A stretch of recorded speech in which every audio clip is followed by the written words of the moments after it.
Morning class 10th and 12th। आज के इस वीडियो में हम इम्पॉर्टेंट ऑब्जेक्टिव टाइप क्वेश्चंस कर रहे हैं ग्रामर से रिलेटेड। और ये सभी क्वेश्चंस पिछले 5 या 6 साल के पेपर्स में आ चुके हैं। उन्हीं को मैंने सबको आपकी प्रश्न बैंक में से इकट्ठा किया और मैं आपको भेज रही हूँ। ये आप पढ़ करके ही एग्ज़ाम देने जाइएगा। अगर आप इसको 5-6 बार पढ़ लेते हैं तो वहाँ पर आपको इसी पैटर्न के ऑब्जेक्टिव्स मिलेंगे, फिल इन द ब्लैंक्स मिलेंगे। सो आप वहाँ अच्छे से उनको सही तरीके से कर पाएंगे। ठीक है ना। ये बहुत टफ नहीं होता है, लेकिन आप लोग ये वाला सेक्शन बहुत स्किप कर देते हैं, छोड़ के आते हैं, गलत अटेम्प्ट करते हैं। चलिए, so the first one is Mohan dash his work. अब देखिए, ऑप्शन में डू और डज दिया है और मैंने आपको बताया था कि सिंपल प्रेजेंट टेंस में हम जब भी थर्ड पर्सन आता है, मोहन जो है वो थर्ड पर्सन सिंगुलर नंबर है, तो इसके साथ हेल्पिंग वर्ब हमेशा डज लगती है। और जो डू है वो आई वी यू दे के साथ लगती है। तो इसमें सही ऑप्शन है does. Mohan does his work. Next देखिए, I dash a tiger yesterday. अब यस्टरडे मतलब बीते हुए कल की बात हो रही है, तो कल देखा था टाइगर, तो सी तो फर्स्ट फॉर्म है वर्ब की और यहाँ पर क्या लगना चाहिए, सेकंड फॉर्म। तो I saw a tiger yesterday. Third देखिए, ही ईट्स डैश एप्पल। अब यहाँ पर आपको आर्टिकल भरना है और मैंने बताया था कि vowel A I O U का साउंड आने पर हम आर्टिकल एन का प्रयोग करते हैं। तो यहाँ पर एप्पल से ए का साउंड आ रहा है, तो हम यहाँ पर लिखेंगे ही ईट्स एन एप्पल। चौथे में फिर से हमें आर्टिकल का प्रयोग करना है और यहाँ पर आप देखिए कि आर्टिकल ए एन द दिए हुए हैं, लेकिन द जो आर्टिकल है वो उन चीज़ों के उन मतलब जैसे द सन है, मून है, अर्थ है, ये जो दुनिया में एक है, यूनिक है, इनके जैसा कोई दूसरा नहीं है, उसके लिए हम आर्टिकल द का प्रयोग करते हैं। और आर्टिकल द का प्रयोग सुपरलेटिव डिग्री के आगे भी किया जाता है, कंफ्यूज मत होइएगा। तो the sun rises in the east, sun जो है वो एक ही है, तो हम द सन लगाएंगे इसमें। ये पांचवे में बहुत अच्छी एक कहावत है कि जब तक लाइफ है तब तक उम्मीद है। तो एज लॉन्ग एज आएगा इसमें, as long as there is life there is hope. Hope यानी उम्मीद, लाइफ यानी जीवन, जब तक जीवन है तब तक उम्मीद है। तो एज सुन एज का मतलब होता है ज्यों ही, और एज लॉन्ग एज मतलब होता है जब तक।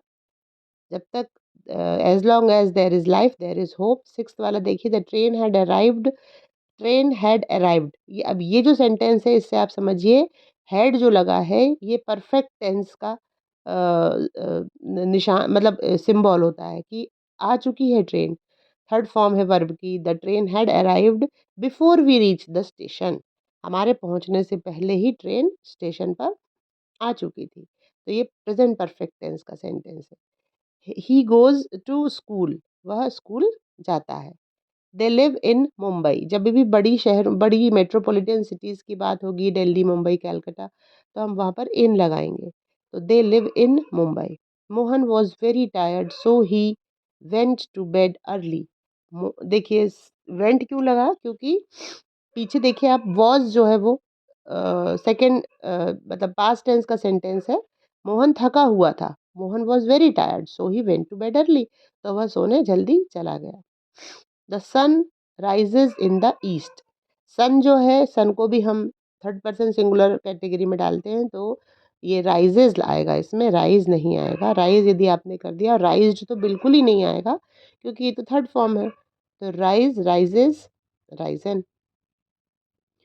It was dark so I dash a torch with me. It was dark, आप यहाँ से पहले सेंटेंस से समझिए कि जो सेंटेंस है ये पास्ट टेंस का है, तो इसमें अगले सेंटेंस में जो वर्ब आएगी वो सेकेंड फॉर्म की वर्ब आएगी। So I took a torch with me. Take, took, taken, तीनों फॉर्म दिए हुए हैं, तो टुक आएगा। अब ये फिर से एक सेइंग है, एक मुहावरा है कि बार्किंग डॉग सेल्डम बाइट, यानी कि गरजने वाले कभी बरसते नहीं, या अगर हिंदी में इसका ट्रांसलेट करें तो भौंकने वाले कुत्ते कभी काटते नहीं। तो barking dog seldom bite. He promised to return the money. Strike the iron, ये भी देखिए एक मुहावरा ही आया है, strike the iron while it is hot.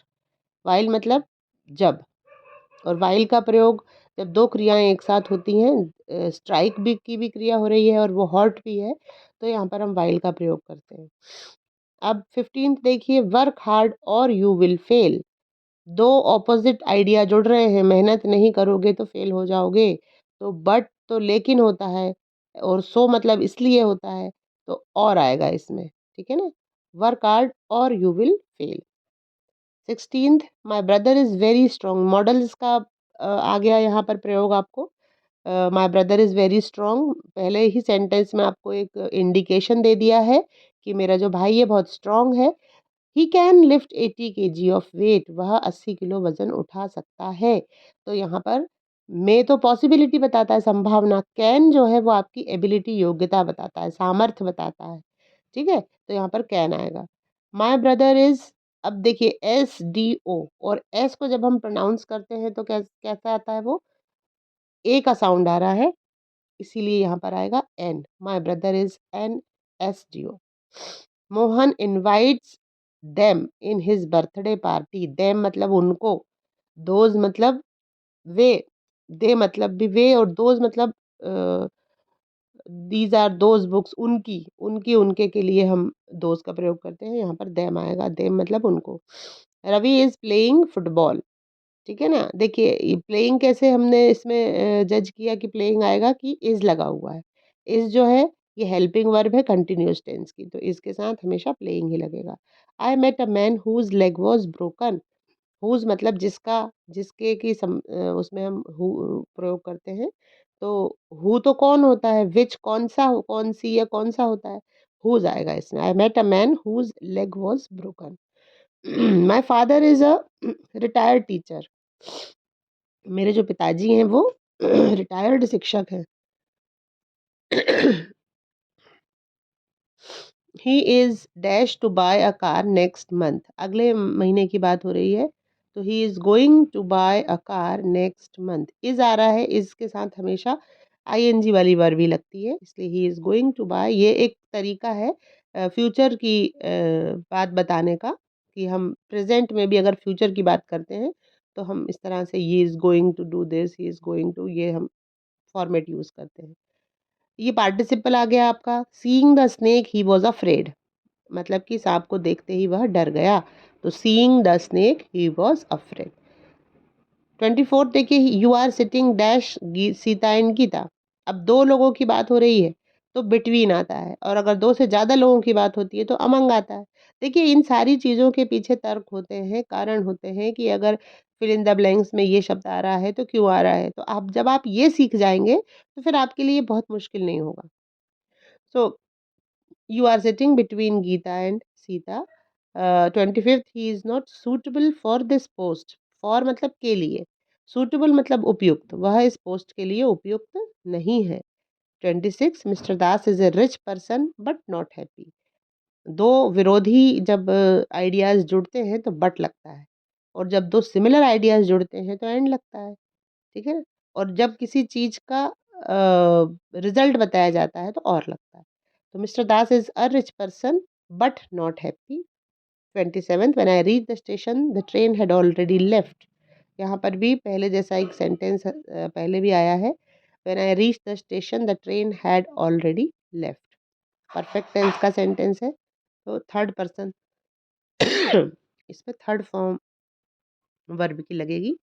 तो लीव, लीव्ड और लेफ्ट। तो इसमें लेफ्ट आएगा, ठीक है। अब all the best for your exams.